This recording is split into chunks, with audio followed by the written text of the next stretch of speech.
moment de la chronique culture. Gros plan aujourd'hui sur la Comédie Française.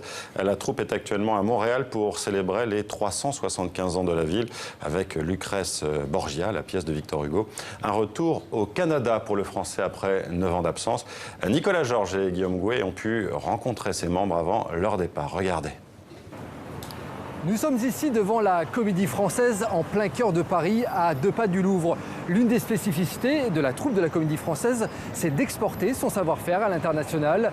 Elle s'est déjà produite dans plus de 80 pays et après la Russie au mois de juin, elle joue actuellement à Montréal, au Canada.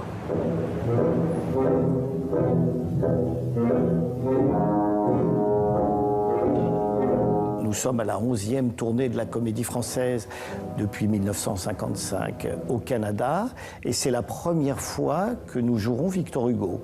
Et Victor Hugo, il est pas loin de notre monde d'aujourd'hui. Il a écrit des choses magnifiques en homme politique sur l'Europe, sur les politiques. Et Lucrèce Borgia, les Borgia, ce sont d'éminents politiques, même s'ils n'étaient pas tout à fait recommandables. Mafio Orsini va parler de moi dans l'autre monde à ton frère de Gravina, que j'ai fait étrangler dans son sommeil. C'est vraiment une œuvre classique, montée d'une manière classique, mais c'est un beau témoignage de cette maison, la maison de Molière, de la troupe, et de partager ça avec le public québécois, canadien. Enfin, c'est vraiment une grande chance. On a la chance quand même d'avoir des grands textes à défendre. Et c'est vrai, quand on sent le public sensible à ça, voilà, c'est une jubilation de partage, quoi. C'est ça. Oh mon Dieu, qu'il y ait autant de bonheur pour lui qu'il y a eu de malheur pour moi. On va célébrer le 375e anniversaire de Montréal et au mois d'octobre, on célébrera le 337e anniversaire de la Comédie Française. Donc, pour une fois, on est les plus jeunes. Mais il y a des liens inévitables par la langue, par l'écriture. On a eu beaucoup de metteurs en scène canadiens ou québécois à la Comédie Française. Et c'est certainement aujourd'hui, dans la tradition de la langue et dans le respect de cette langue française, c'est les Québécois qui joueraient le mieux le Molière aujourd'hui. Et vous aimez bien ce jeune homme? Autant qu'un homme peut en aimer un autre. Eh bien, vous vous suffisez l'un à l'autre. Vous êtes heureux. L'amitié ne remplit pas tout le cœur, madame. Mon Dieu. C'est un peu terra incognita pour certains et ça leur donne un tract, un vrai tract. Nous, on a tous déjà regardé un petit peu des photos du théâtre du Nouveau Monde. On a vu que il y a plusieurs balcons. Enfin, c'est très grand. Voilà, il faut s'approprier un lieu. Il faut en connaître les sorties, les entrées. En fait, on fait une espèce de répétition allemande. On appelle ça. On va faire une italienne qui est juste dérouler le texte, et puis une allemande, c'est dérouler le texte avec en état de jeu, sans forcément mettre la gomme puisque le public ne sera pas encore là, mais prendre possession du lieu, des entrées.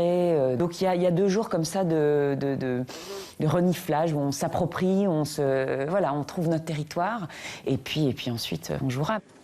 Ainsi, tu ne sais rien de ta famille. Je sais que j'ai une mère, qu'elle est malheureuse et que je donnerai ma vie dans ce monde pour la voir pleurer et ma vie dans l'autre pour la voir sourire. Voilà tout. Que fais-tu de ces lettres? Je les ai toutes là. Les salles sont différentes d'un pays à l'autre.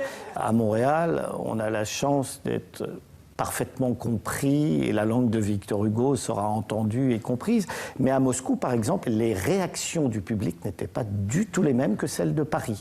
Il y a des gens qui riaient à certaines répliques, parce que Hugo peut être très drôle, riaient à certaines répliques alors que le public parisien ne rit pas à ces répliques-là. Je suis submergé dans la clémence, je ne me tirerai jamais de ce déluge effroyable de bonnes actions. Bonnes ou mauvaises, que t'importe, pourvu que je te les paye. Oh, c'est qu'une bonne action est bien plus difficile à faire qu'une mauvaise.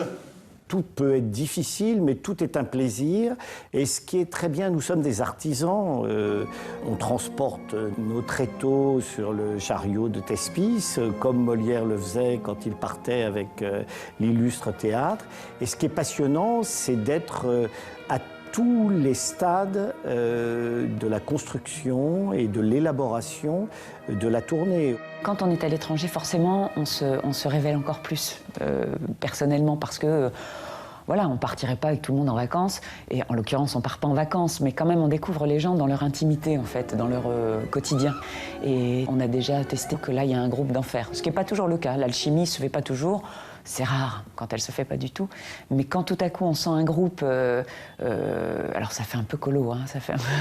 Au diable les Borgia et Pumon! Cette saison, on a donné 977 représentations, près de 150 représentations à l'extérieur de Paris. Ça fait plus de 3 représentations par jour avec 60 comédiens en moyenne dans la troupe. De toute ma vie de comédie française, je n'avais jamais connu ça.